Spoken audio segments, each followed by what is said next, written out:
Up with KREM begins now. Right now on Up with KREM, Spokane Public School high school seniors will get to graduate in person. This morning, how the seniors will walk across the stage safely.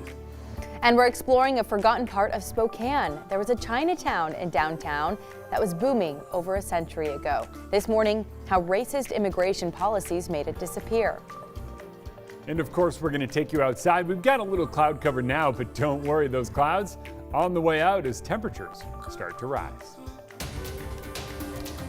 Well, hey there, happy Wednesday. Thanks so much for watching Up with KREM. I'm Tim Pham. And I'm Dana Marie McNichol. Well, earlier this morning, we were able to catch a little silver sliver of the lunar eclipse. Got to get those words out this morning. Yeah, and people have been sending in their great photos of the eclipse, so we appreciate that. And if you haven't yet, go ahead and text us 509-448-2000. And Jeremy, you have some of them right now, so tell us a little bit more about. 1 sec. I didn't know you were going to have me show them right now. Let me. Okay. This is live TV. This is live TV. We are going to stall for you. I should read ahead sometimes. On that oh, there he goes. Yes. Here we go. Got it. All right. So here on the South Hill, I kept running outside of work. Unfortunately, I got to stay in the building and actually be working. Sorry, those air quotes. My boss was watching. I didn't do air quotes. But yeah, it was hard to see out here. I kept running outside, didn't quite see it. Around the inland Northwest, we did have quite a few people who did. Our engineer on his way in, John Morrison, caught this one. You can see it kind of trying to peek its way out of the clouds there. Absolutely gorgeous. You want to take a better look at it? Take a look at what's going on the right-hand side of your screen right now. Downright amazing. As the shadow of the Earth starts taking over the moon, it first starts to look really dark, like a normal waning or waxing crescent as you get there. But then watch what happens as it starts to take over. Once you start to see that shadow really take over the moon, what will wind up happening is those red hues start to show themselves a bit better. And those red hues start to take over the entire moon and give it that blood look. And that's exactly what we saw in Soap Lake, Washington, thanks to Robert Metzger. Thanks, Robert. All right, back to you again. Oh, it's you again. All right. Early on this morning, we've got a little bit of cloud cover, and that cloud cover is... Dana Marie, stop laughing at me. And right now, we're all looking at those temperatures on the rise. All of us are up around 50 degrees in the inland Northwest this morning, even off to the north. Mid-50s out in central Washington, and we will slowly watch things clear out. I'm telling you, these clouds are going to make their way out, and we're talking sunshine today. Hour by hour, that sun starts working its way out, and it sticks around. Temps top out in the low 70s later on this afternoon. It is going to be downright warm, and coming up, we're talking the first 90-degree days of 2021. All of that in the full forecast. Can't wait. Jeremy's keeping us on our toes. We're keeping him on his toes.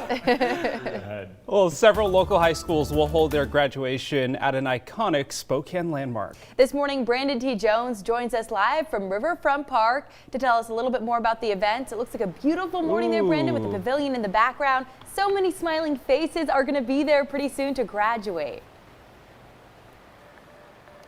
Good morning, Tim, Dana Marie. Yeah, exactly. I can picture it right now. The graduates walking around Riverfront Park, taking pictures with their friends, their families, having huge smiles on their face because next month, right here at the pavilion, they'll be having an opportunity to walk across the stage and graduate with their classmates. It was an obviously long year last year, but this time around their family and their friends will be able to attend the ceremonies, but there still are some COVID-19 restrictions in place. I'll read a couple of those off to you really quick. First, seating will be limited and everyone will be socially distanced. There will also be an area for fully vaccinated people where social distancing will not be required.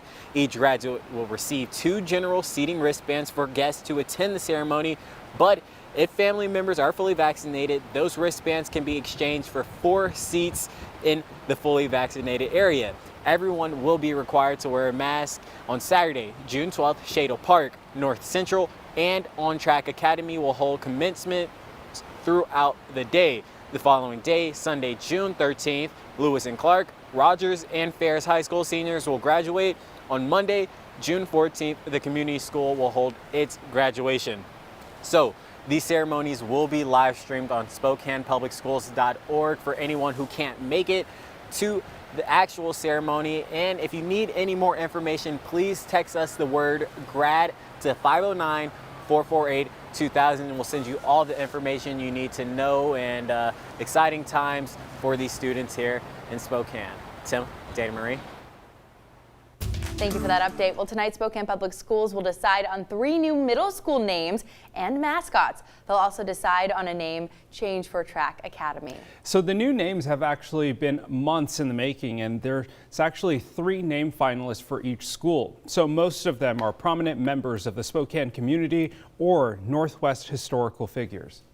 The names were chosen through community suggestion. The board narrowed down the final list just to 9 names from over 1,400 suggestions. Well, be sure to watch Up with KREM tomorrow morning. I'll be live at the new school locations and I'll have the names picked by SPS. I'll also be talking about the significance of each chosen name. It's time for your morning rush now. More news in less time. Lori Vallow and her husband Chad Daybell are now facing murder charges in the death of her 2 children. This week, a special prosecutor announced a grand jury indictment. These charges are first-degree murder, conspiracy, theft, and fraud. Members of the grand jury deliberated and determined there is probable cause to believe the Daybells willfully and knowingly conspired to commit several crimes that led to the death of 3 innocent people. Chad is also facing charges for the murder of his previous wife, Tammy Daybell, and insurance fraud.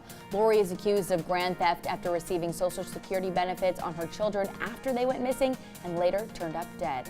The victims' families have waited nearly a year for murder charges. Spokane Valley detectives are asking for help identifying 2 men who assaulted a woman in her home on Monday.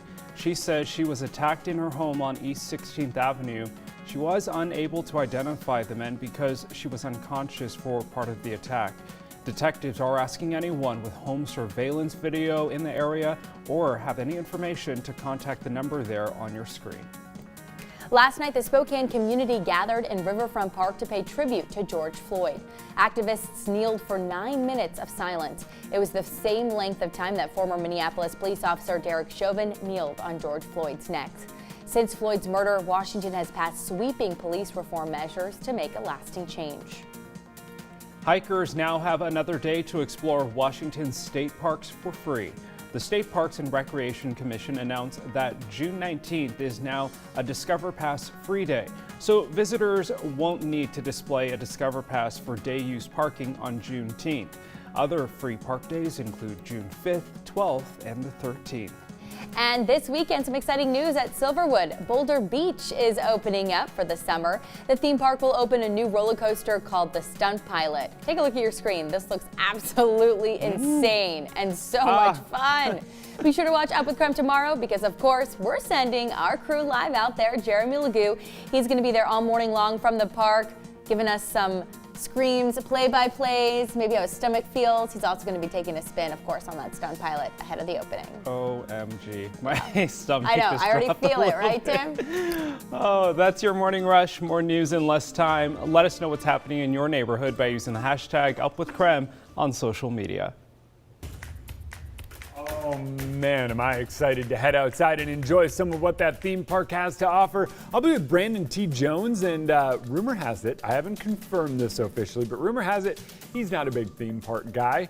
And you know, you can't blame someone for that. So I'm gonna have a lot of fun, and hopefully I'll bring him along for all the fun that we do have. But coming up, we're also talking weather and why today and this weekend are gonna be a great opportunity to get out there. Well, every Wednesday we are celebrating Asian American Pacific Islander Heritage Month right here on Up with KREM. And this morning we're exploring the history of Spokane's old Chinatown. Nicole Hernandez is there right now to tell us more. Hey, yeah, so believe it or not, right here where the Grand is in downtown Spokane used to be a thriving Chinatown, but that was all over a century ago. So coming up here in the next few minutes, I'll explain why we actually don't see that influence here anymore. And this morning, we're giving you a taste of Thailand. Cooney's Thai Cuisine is joining us this morning to talk about their large selection of classic Asian dishes. It's absolutely delicious. We'll be right back.